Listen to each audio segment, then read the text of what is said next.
Qu'est-ce qu'on découvre à travers cette structure-là?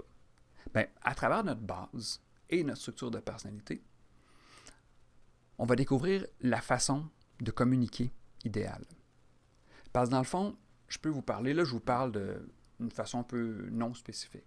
Mais si je me retrouve en face de quelqu'un, par exemple, qui serait quelqu'un de plus rationnel, bien, je peux adapter mon langage et me mettre à lui parler de façon beaucoup plus rationnelle pour aller le rejoindre plus lui.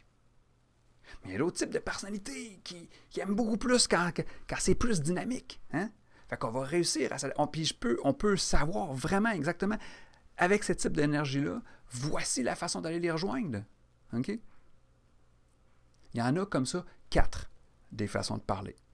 Et on apprend vraiment comment les faire. Ensuite, chacun des types de personnalités vient avec un besoin psychologique. Ça, il y a une richesse énorme. Juste avant, on voyait que c'est un modèle de communication.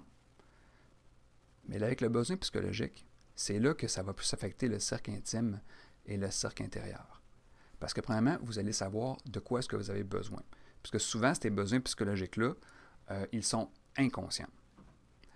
Et en plus, il y a une espèce de croyance populaire qui veut qu'on est tous pareils et qu'on cherche la bonne façon pour être bien. Donc, on imagine qu'il y a un seul besoin psychologique et on essaie de le trouver.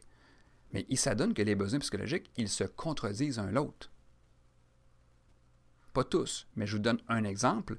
Il y a un des types de personnalités qui a un besoin fondamental d'avoir régulièrement des moments de solitude. Et il y a un autre type de personnalité qui a besoin régulièrement d'avoir des moments de contact ludique avec des gens.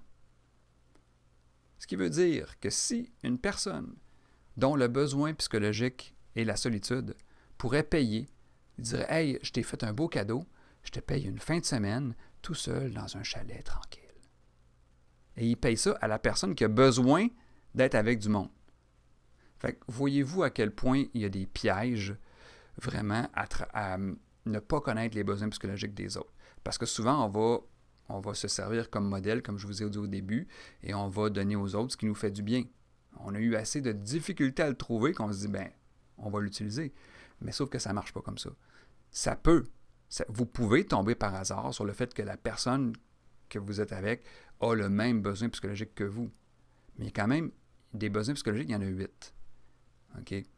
Fait que quand même, ça amène une richesse énorme de connaître les besoins psychologiques des autres et de nous-mêmes.